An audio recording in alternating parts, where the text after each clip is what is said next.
They're off, racing away, Night on Earth, fast away with Silky Wilkie. Down the centre, Democracy Dilemma showing bags of pace and leads early from the Bell Conductor. Lethal Nymph away to the right, down the centre, looking for Linda. Badly left at the stalls was Clarendon House, who's tailed off as they race down the straight. And Democracy Dilemma has got across towards this stands rail from Law of Average. Night of Earth in the red and white, the Bell Conductor, Lethal Nymph, and then looking for Linda. They're chased by Dream Composer, black with red stars. Chipstead is chasing hard from Silky Wilkie, and then behind these Live in the Moment and Alligator Alley and Lord Ridderford as they hurtle down towards the final furlong. Democracy Dilemma on this side from looking for Linda. They're chased by Antiphon coming through well, Dream Composer, but it's Democracy Dilemma all the way here. Absolutely blasted from the gates, blasting at home, but coming through very strong. Dream Composer and going to get there.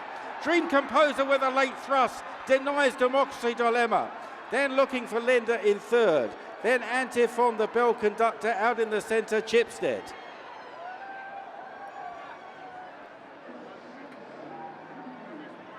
Yes, Joe Leavy here in the winners' enclosure after the dash at Epsom. Many congratulations on your win on Dream Composer. Talk me through the race, Joe. Yeah, obviously the dash is the dash. They're very fast and furious, but he's a sort of lazy type of horse.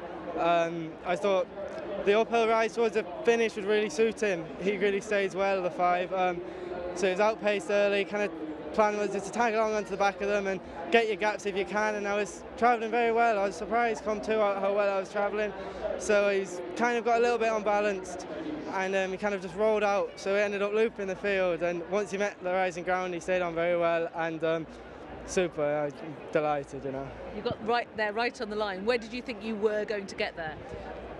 Probably be a bit brave saying it now, but kind of a half out. I seen Rosser down the rail, and I thought, if I carry on the way I'm going, I'm definitely going to pick him up. And pick him up I did. It was super performance. Fantastic stuff. And there was the owners were giving it large in the winners' enclosure, and I understand it's joy, but also mixed with sadness for them. Yes, of course. One of the big time supporters, Trev Alsop. He lost his battle with cancer only last week, so maybe he was watching down on us today, because you know what's happened today is it's a real dream come true, and I think it's for the lads and everyone involved. I think they're so delighted that he's landed a big one on a day like today, with Trevor there and everyone's thoughts and looking down on us. It's massive, really. Absolutely, well said. And how about for you? How significant is this for you to win the dash on Derby Day? No, look, on a personal level, it's massive. Means a lot to me, because James Evans has been a massive supporter of mine since I was young. You know, last year when I was coming through, he was there for me, and I've ridden him a lot of winners, and he's put a lot of trust in me.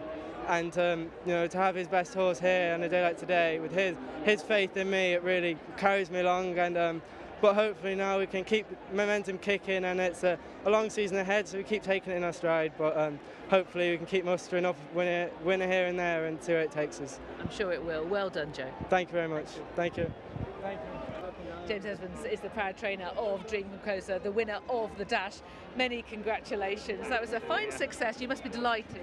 Yeah, absolutely thrilled to bits with him. He's been a cracking horse since we originally got him. We bought him, he'd had about 4 or 5 runs in France as a 2-year-old, and we picked him up at Tattersalls.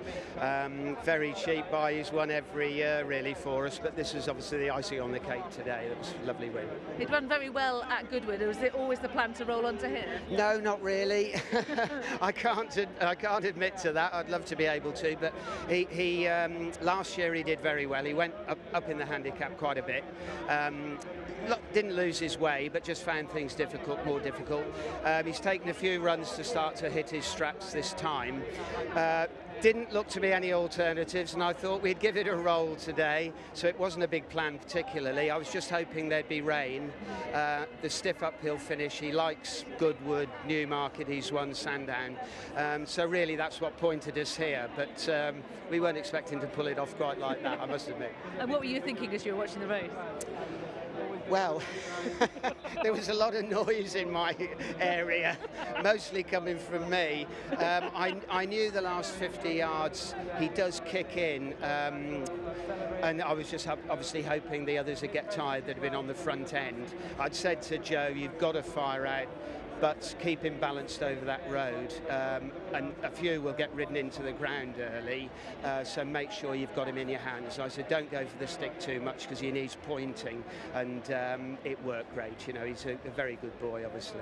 Well, he's just spoken so well about how grateful he is to you, about the start that you have given him in his career, and I saw him say so again to you on the podium. What does he mean to you, this young man? Well, he's a pleasure to deal with. I saw him ride a winner about 18 months ago, his first winner for Michael Mullen at Wolverhampton, and I just thought he rode with a little bit of length of leg, and he kept hold of the horse, rode it cool. It was 50-1, didn't go for the stick, and I thought, yeah, well, you know, I'll keep an eye on that lad, and yes, he's done very well, and good luck to him. But that was a great win for him today. And your association since, so presumably you get on very well. It certainly looks that way. Yes, he's got good hands. He's ridden one or two tricky ones for us and got them settled.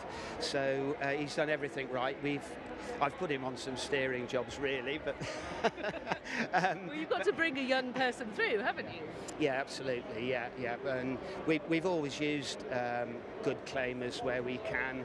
Laura Pearson rode this horse at Royal Ascot a few years ago, claiming 3, rode him well, and she did a lot of work on him.